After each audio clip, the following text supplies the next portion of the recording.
Ladies and mostly gentlemen, today we're going to talk about Nagas and the pros and cons to having these serpent-like beings as a playable race in World of Warcraft. This is going to be a mini-series on the channel, as I'll have another video coming out soon after this one discussing the possibilities of Tuskar as a playable race, so keep an eye out for that. So the structure of this video will cover key points of the potential ways that Blizzard could implement this race into the game. The key points I'm going to cover are basic lore, customization, classes, starting zone, racial mounts, allegiances, and then I'm going to give my final thoughts on the conclusion of the video. So my basic lore comes from the world's most accurate website, Wowpedia. It states that the Serpentine Naga are some of the most formidable villains on Azeroth. Masters of sorcery, the Naga were formed from formerly highborn night elves, members of Queen Ashara's court in the War of the Ancients. They were transformed into Naga by the old gods, and now haunt the seas of Azeroth, building a great civilization on the ocean floor. While the Naga were created near the end of the War of the Ancients, they stayed out of major world affairs for around 10,000 years. Some of them were first called to the surface by Illidan's Stormrage after the battle for Mount Hyjal, where they swore allegiance to the Betrayer, forming a part of the Illidari. Many other Naga clans rose up to the surface in the following years, almost always with nefarious plans in mind. They continue to serve and revere their Mad Queen after all these centuries. N'Zoth appears to be the specific old god responsible for the creation of the Naga. It is also rumoured that the arcane magic of Queen Ashara warped the Night Elves into Naga.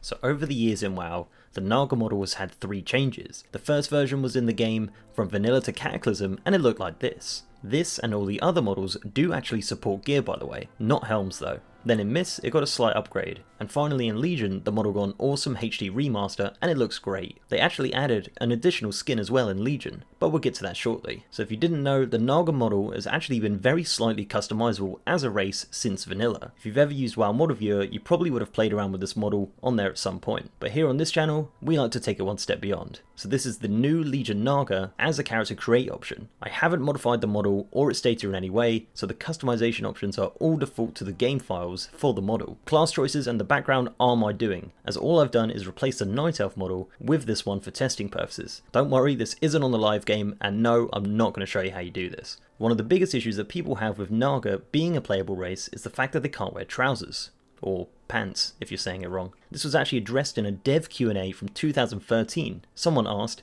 I really want to see Naga as a playable race, but every time I ask if they ever will be, I always get a non-yes or no answers. That just leaves me hanging. So do you think Naga could ever be a playable race? Yes or no? And they replied with, could, yes. They are cool, it would present some unique challenges, such as a lack of pants. Obviously the reply was a joke, but in all seriousness, the model does actually support pants quite well, as you can see that the dress models seem to merge quite nicely with the model, and even wearing regular pants with this model somehow doesn't look disjointed and weird, which is nice to see. As for default customization options, as of Legion there are 6 different skin tones to choose from, all very unique and cool looking. Unfortunately there isn't any options for customizing the face or scales, but that's definitely something that would be very easily done. The final skin on this model is actually a Fel-infused skin, which was added in Legion, which would work great for a Demon Hunter Naga, which is actually a great segue into our next section, classes. Interestingly enough, the Nagas actually have different classes depending on their gender. So on Wowpedia, they are listed as being able to be Sea Witches. These are casters, also known as Tide Princesses. They use frost and lightning spells. This is female only. Siren. This is also females only, and is originally a class possessed by the highborn women, and the spells for this class vary between shaman, mages, and priests. Myrmidon. This is basically a warrior. This is male only. Royal Guard. This is actually a unit from Warcraft 3, and is a magical strand of the Myrmidon, and is males only. Sorcerer. This is listed, but I think the only sorcerer is Queen Ashara. And then just standard warriors, priests, scouts, and assassins. So from that list you can get a rough idea on what classes would be best suited for them. Having separate classes locked down due to gender would be cool, but I don't see it happening due to the potential uproar that it could cause. So out of the 12 classes, I could justify seeing Nagas as the following. Warriors, probably hunters, could give them like a little pet crab or something. Rogues, priests, shamans, mages, and with the combination of the Fel skin and the Illidari, I could 100% see them being a great addition to the Demon Hunter class. I don't think Warlocks would work on them. Monks seem like a bit of a far cry due to the fact that they can't do any kicking abilities, and Death Knights, as cool as it would be, I don't think it would fit very well into the overall story, but I guess they could do it somehow. So next we're going to talk about starting zones. Now if we were going to use an area that was currently in World of Warcraft, I'd probably go with somewhere like Ashara.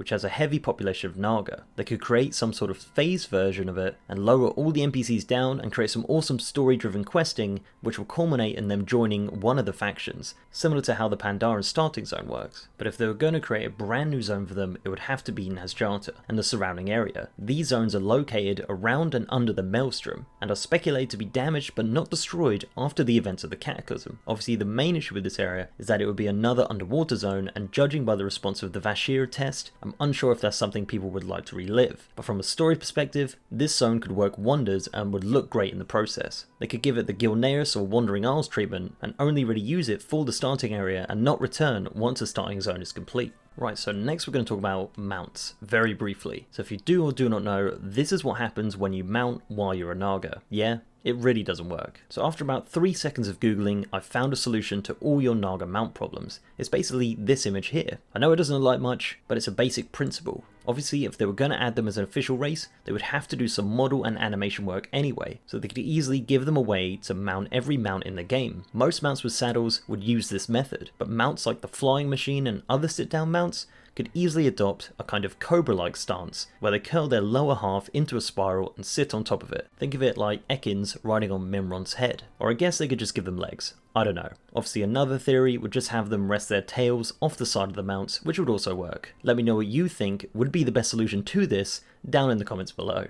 Also, as a racial mount, I'm really not sure. A few articles say turtle mounts are their racial, but obviously the Pandaren have already got that. So potentially, I don't really know. Maybe just have like some sort of planes running ability similar to the Worgen, or some sort of like aquatic and ground mount which can swim really fast and run really fast, and you don't get dismounted between those transitions. That would be quite cool, something that hasn't been done before. Yeah, I'd quite like that. So before we wrap this up, let's talk about our final topic, and that is whether or not these Naga should join the Alliance or the Horde. Browsing online and looking through different sources, the only smidge of evidence that I could find on Nagas playing well with other races is from the Warcraft RPG, which is considered non-canon, but it's interesting to note anyway. It says that Nagas play well with Blood Elves, Trolls and other dark independent powers, but only the rarest Nagas join the Alliance or Horde. It also goes on to talk about other races' attitude towards them, and it's pretty universal that they're hated by both factions, but more so the Alliance, and the Night Elves in particular. I personally think the only way that you could somehow have them join one of the factions is having your starting area contain some sort of rebellion against your own people and the ideologies, which culminates in you joining the Horde or Alliance. Possibly as a choice, but if there wasn't a choice, I'd put my money on a group of outcasts joining the Horde. So in conclusion, do I think Blizzard would pull it out of the bag and announce Nagas as a new race in World of Warcraft? I don't think so. Would it be cool? Oh yes. And it's something that a ton of players have wanted for a very, very long time. I even found an old clip of Chris Metzen talking about wanting Nagas in the game in an interview he did during the release of the Burning Crusade. We could have done a lot of things. We could have added, ogres and goblins and Naga. There's all sorts of cool races in Warcraft that I want to get to one day, and that would be a lot of fun to play. All these races have cool, histories and a lot of character, but Draenei felt like a radical choice. So there you have it, just my thoughts and theories on the Naga as a playable race. Let me know what you think of Nagas being a playable race, and if not Nagas, what would you like to see? So next up I'll be working on a video in a similar style to this, talking about the Tuskar. So before I go, I want to give a massive shout out to my amazing patrons and YouTube sponsors. You guys are awesome. And if you want to support the channel in that way, then all the links are down in the description. So leave a like on this video if you liked it guys, and subscribe if you haven't. And with that, I'll see you next time.